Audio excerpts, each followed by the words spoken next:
नमस्कार दोस्तों, हमारे चैनल शिव शक्ति में आप सभी का बहुत बहुत स्वागत है। आशा करते हैं आप सभी बहुत अच्छे होंगे और अपने अपने घरों में सुखी और समृद्ध होंगे। जैसा कि आप सभी को पता है कि मौनी अमावस्या लगने वाली है 29 जनवरी को। तो मौनी अमावस्या की बहुत सारी पौराणिक कथाएं प्रचलित हैं। मौनी अमावस्या क्यों मनाई जाती है, इसका कारण क्या है? सबसे बड़ा इसका महत्वपूर्ण कारण तो ये है कि ये साल का सबसे बड़ा अमावस्या है। इसके साथ ही हमारे पितरों को जो है कि पितरों के लिए भी मौनी अमावस्या का दिन खास होता है। उनके पूजा पाठ के लिए दान दक्षिणा का दिन होता है ये। जब और तप का दिन होता है ये। स्नान का दिन होता है ये, बहुत ही खास और बहुत ही महत्वपूर्ण। इसके साथ ही ये महाकुंभ के समय पर भी है, तो ये और भी ज़्यादा खास हो जाता है क्योंकि ये हो गया है शाही स्नान। तो ये लगने वाला है 29 तारीख को। तो 29 तारीख को दिन है बुधवार का, जो कि लगने वाला है। 28 तारीख से ही ये लग जा रहा है शाम को 7:29 से, जो कि 29 तारीख को शाम को 6:29 तक लगा रहने वाला है। तो आप दान और ध्यान दोनों अवश्य करें। स्नान भी ज़रूर करें मौनी अमावस्या पर।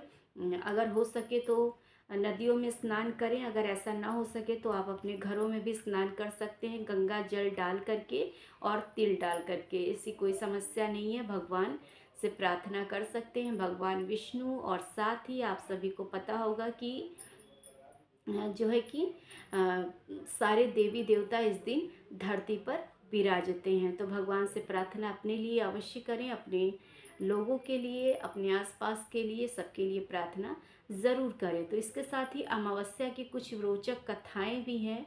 अमावस्या क्यों मनाई जाती है, इसका कारण क्या है? तो चलिए आज उस कथा का आरंभ करते हैं। भगवान विष्णु का नाम ले लेते हैं और कथा को सुनते हैं।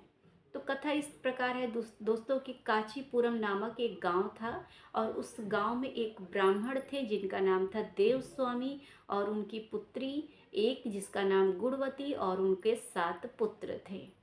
तो सातों पुत्रों के विवाह के उपरांत, जैसे कि हर पिता को इच्छा होती है कि उनकी पुत्री का भी विवाह अच्छी प्रकार से संपन्न हो जाए, जिस तरीके से उनके पुत्रों का विवाह संपन्न हुआ है, तो इसी प्रकार देवस्वामी जो है वो अपनी पुत्री गुणवती के लिए एक अच्छे वर की तलाश में अपने बड़े बेटे को भेजते हैं। लेकिन कुछ कुछ ऋषि महर्षियों द्वारा जो है कि गुणवती का कुंडली दिखाने पर ये पता चलता है कि जैसे ही गुणवती की शादी होगी, 7 दिन के उपरांत वो उसके पति की हो जाएगी मृत्यु। इस बात से उसके पिता इतने ज़्यादा परेशान हो जाते हैं कि वो उसका उपाय जानना चाहते हैं महर्षि लोगों से। तो महर्षि उन्हें बताते हैं कि एक सोमा धोबिन है जो कि समुद्र के उस पार रहती है। अगर आप, वो बहुत ही ज़्यादा भगवान विष्णु और भगवान शंकर की भक्त है, अगर उसे आप अपने यहाँ ले आते हैं उसकी सेवा करके, तो उसके जो है पुण्य से, उसकी प्रार्थना से आपकी पुत्री सौभाग्य को प्राप्त होगी। ऐसा कहने के बाद ऋषि मुनि जो है वो देवस्वामी को ये सारी बातें बताते हैं। तो देवस्वामी जो है कि अपनी पुत्री और अपने सबसे छोटे पुत्र को भेजते हैं सोमा धोबिन को लाने के लिए, उनकी सेवा करने के उपरांत, प्रसन्न करने के बाद। तो भाई बहन निकल पड़ते हैं घर से। जब वो जाते हैं तो समुद्र इतना विशाल, इतना बड़ा कि उन्हें पार करने के लिए उसके बारे में सोचना पड़ता है। कैसे वो पार करें, किस तरीके से उस प्रकार जाएं, उस पार जाएं, क्या करें, इस विचार में वो दोनों भाई बहन एक बहुत से बड़े पीपल के वृक्ष के नीचे बैठे और रोते रहते हैं।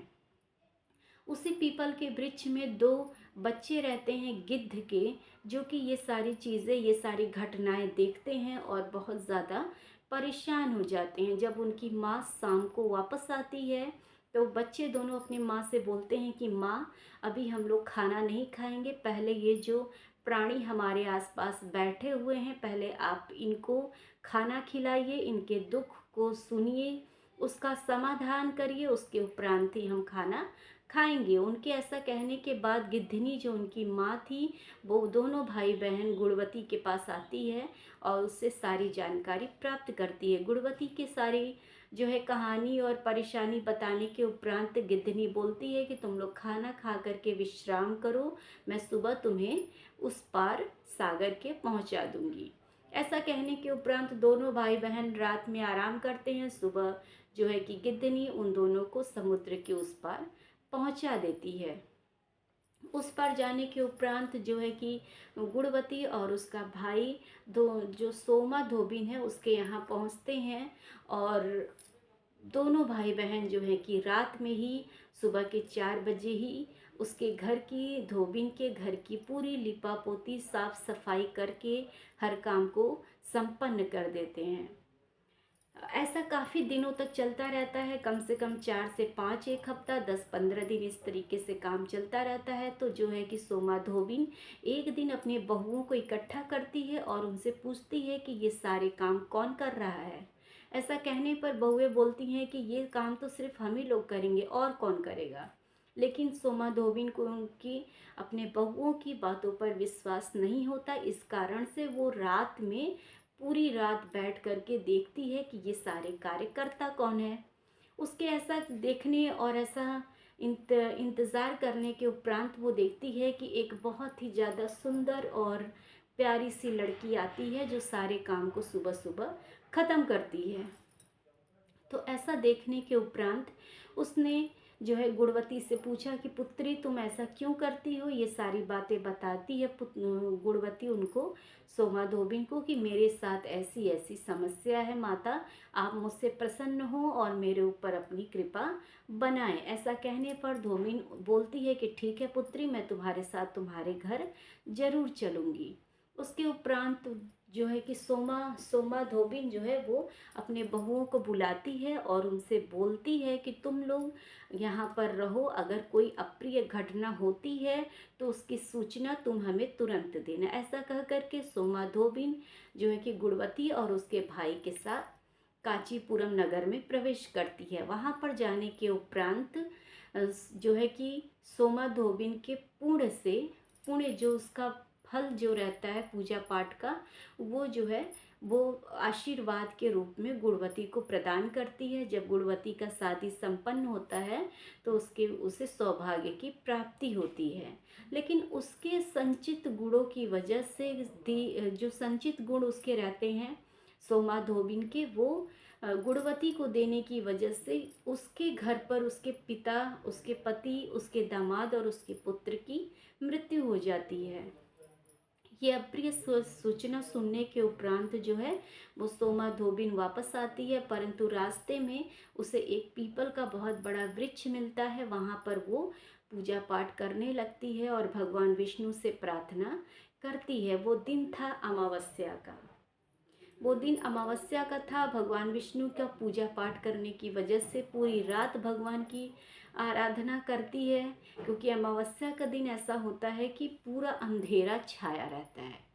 तो पूरी रात वो भगवान विष्णु की आराधना करती है। भगवान विष्णु की कृपा से उसके पति, पुत्र और दामाद फिर से जीवित हो जाते हैं। उसके जो है उसे फल की प्राप्ति होती है। तो इस प्रकार से अमावस्या की कथा है।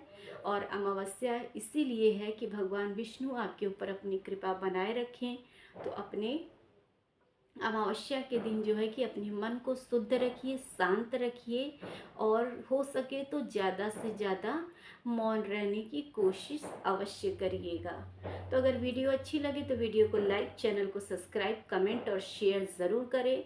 अपना कीमती समय देने के लिए आप सभी लोगों का बहुत बहुत धन्यवाद। नमस्कार।